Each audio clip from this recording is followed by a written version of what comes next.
On a tous ce sentiment, n'est-ce pas, que nos démocraties sont en crise. On le sent, on le lit partout, mais d'où ça vient au fond? C'est ce qu'on va essayer de comprendre aujourd'hui en plongeant dans la pensée du philosophe français Marcel Gauchet. C'est vraiment la grande question. Pourquoi ce sentiment de fracture permanente, de tension? C'est le point de départ de toute l'analyse qu'on va explorer ensemble. Alors, pour commencer à dénouer tout ça, il faut regarder la première pièce du puzzle selon Marcel Gauchet. Pour lui, la clé, c'est de comprendre qu'on est à la fin d'un très long cycle, un cycle de presque 50 ans. Et cette période, elle a un nom qu'on entend partout, souvent balancé comme une insulte en politique, le néolibéralisme. Mais attention, pour Gauchet, ce n'est pas juste une étiquette, c'est la description très précise d'une époque qui, aujourd'hui, arrive vraiment à un point de rupture. Alors, c'est quoi le néolibéralisme au fond? Eh bien, l'idée centrale, le truc qui change tout, c'est de sortir le marché mondial du contrôle politique des États. L'économie devient globale, elle flotte en quelque sorte au-dessus des nations, et les États, eh bien, ils perdent largement la main. Et là, il faut bien voir à quel point la bascule est radicale. On passe d'une économie qui était, disons, contenue dans le cadre politique de la nation, à une économie mondiale qui lui échappe complètement. C'est un changement de décor, mais vraiment fondamental. Bon, on a planté le décor économique, mais maintenant on va toucher au cœur du diagnostic de Gauchet. Parce qu'en parallèle, il s'est passé une autre révolution, beaucoup plus silencieuse, mais peut-être encore plus profonde. Une révolution qui a carrément changé les fondations de nos sociétés. Voilà la phrase clé, celle-là que tout bascule. Les droits de l'homme, qui étaient une sorte d'inspiration, un idéal, deviennent tout à coup des droits positifs. Qu'est-ce que ça veut dire? Eh bien, ça veut dire qu'ils deviennent la norme suprême, la règle du jeu numéro 1, celle qui est au-dessus de tout le lest. Concrètement, un juge peut casser une loi votée par le Parlement simplement en disant qu'elle est contraire à ses droits. C'est comme si toute la pyramide du droit s'était retournée. Avant, on avait la loi encadrée par la Constitution. Maintenant, tout en haut, au-dessus de tout ça, il y a les droits fondamentaux de l'individu. Et ça a créé une réalité non seulement juridique, mais aussi mentale, complètement nouvelle.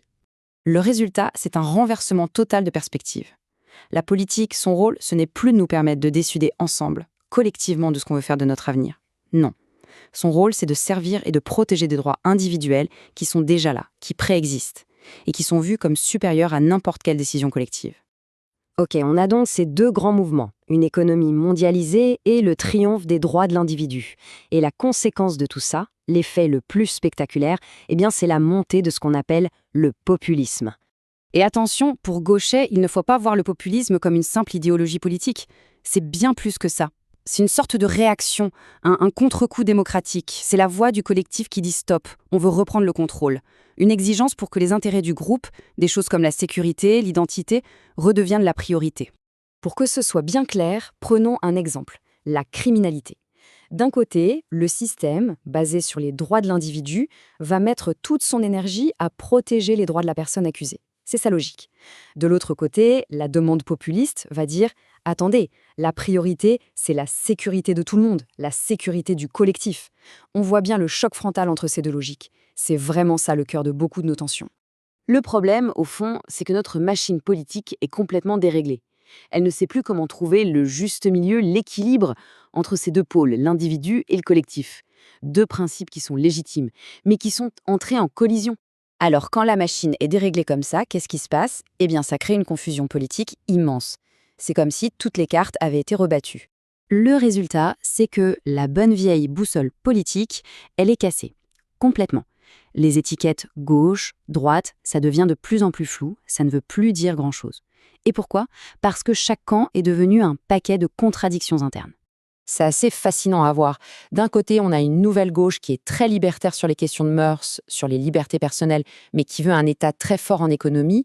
Et de l'autre, une nouvelle droite qui est son miroir inversé, autoritaire sur les mœurs, mais ultralibérale en économie. Franchement, comment s'y retrouver là-dedans? Un exemple qui incarne ça à la perfection, c'est le mouvement des Gilets jaunes en France. C'était quoi? Fondamentalement, une demande collective. Sauf que cette demande était portée par des hyper-individualistes, des gens qui refusaient toute forme d'organisation, de leader, de représentation. Une contradiction en chair et en os, en quelque sorte. Alors, on a un système politique confus, plein de contradictions, et pourtant, nos sociétés tiennent bon. Ce qui nous amène à la dernière partie de l'analyse de Gauchet, et c'est peut-être la plus surprenante de toutes. La question est simple, mais elle donne le vertige. Pourquoi ça ne s'effondre pas? 50%.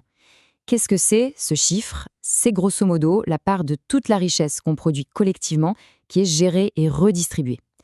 C'est le poids énorme de la machine qui, en fait, nous soude. Et là voilà, la réponse de Gauchet. Ce qui nous fait tenir ensemble aujourd'hui, ce n'est plus vraiment un projet commun ou des grandes idées partagées. Non, c'est quelque chose de beaucoup plus concret, de matériel. La machine gigantesque de l'État-providence. La Sécu, les services publics, le système de retraite, tout ça. Et c'est ça, le grand paradoxe de notre époque. On a un désordre total dans les têtes, un chaos politique. Mais tout ça repose sur une base en béton armé, d'une solidité incroyable. En fait, nos sociétés n'ont jamais été aussi solides matériellement, alors même que nos esprits sont complètement déboussolés. Ce qui nous laisse avec une question immense pour l'avenir. Une question qui résume tout le défi identifié par Marcel Gauchet. Dans ce monde qui a consacré l'individu comme roi, comment fait-on pour retrouver le sens du collectif? C'est peut-être la grande question politique de notre génération.